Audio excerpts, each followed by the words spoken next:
Hello, and welcome to Church at Home with Rachel for Tuesday, the 14th of July. I would like to talk to you a little bit about AI today. I am recording this at my husband's desk, and for some of you, you might remember that I've spoken about him having gone back to school and he's learning all about web design and things like that. And he has immersed himself necessarily in the world of artificial intelligence. He's actually required in some of his classes to run his work through an AI filter. He's not allowed to use AI to create his work, but it's like looking in the back of the textbook for the answer.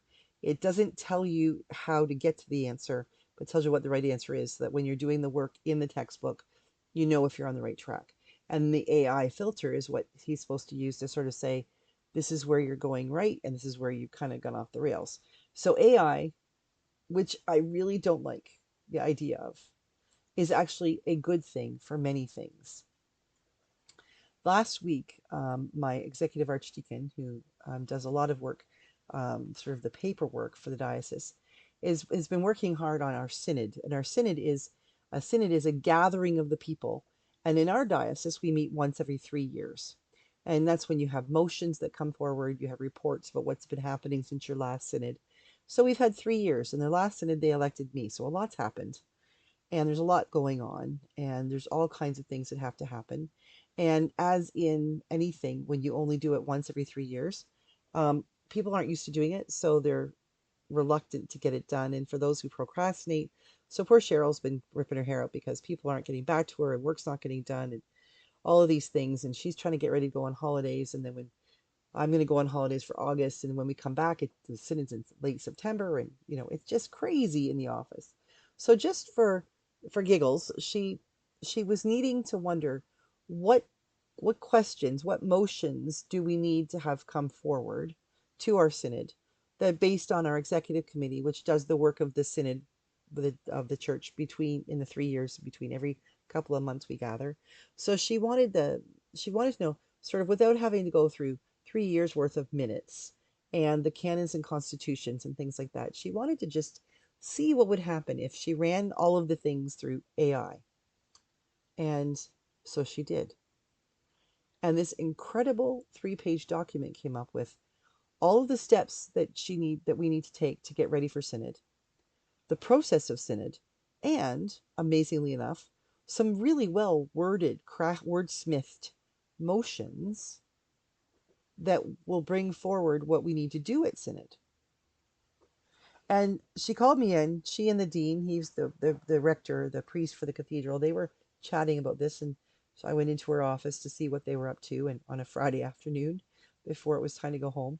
And they were chatting about this, and she showed it to me. And I found I was very stubbornly reluctant to recognize that this AI wizard within the computer had done excellent work. Didn't do the work completely. A lot of the work was done that she would have had to do the old school way. And so she wouldn't pass the course if she was in Rob's class but the thing is, she used the tool to help her do work that would normally take probably a good full week. It took like 60 seconds for this computer program to pull it all together. And it made me realize that I, the luddite that I am, need to get on board and recognize that the world is moving faster than I can keep up with. And if I don't try at least to try to understand and accept the changes, then I'm going to fall off the world. I will become a flat earther. I will begin to act like the world is indeed flat and I will have fallen off the edge. Because you see, AI isn't going away. Artificial intelligence is here, and it's not going to go away, nor should it. Artificial intelligence can help us to learn things about the world, about our universe. It can help us to learn things about organisms and disease. AI can help us to learn things about vaccinations and cancer. And it can help a diocese plan for a synod.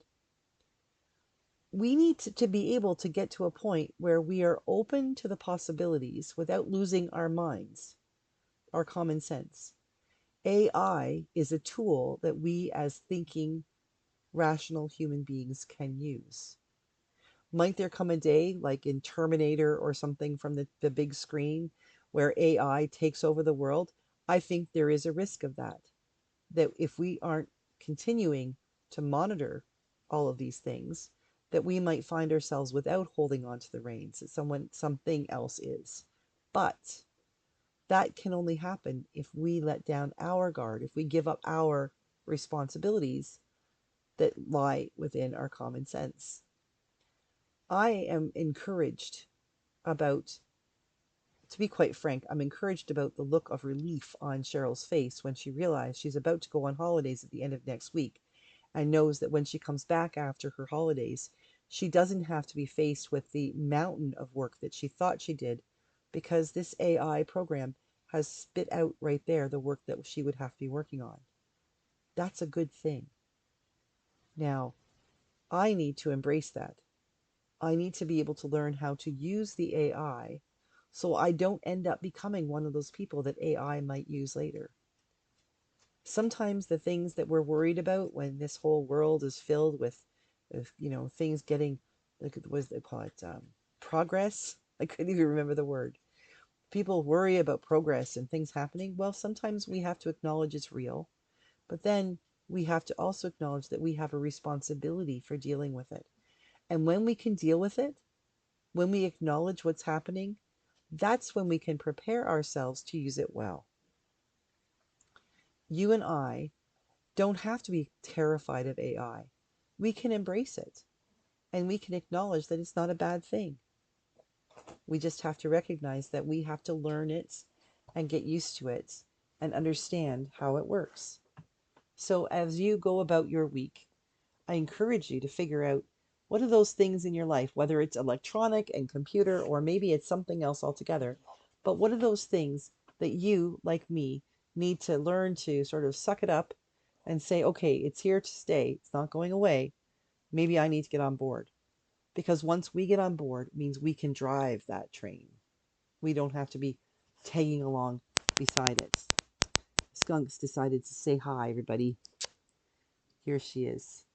Have a happy Tuesday. God bless you.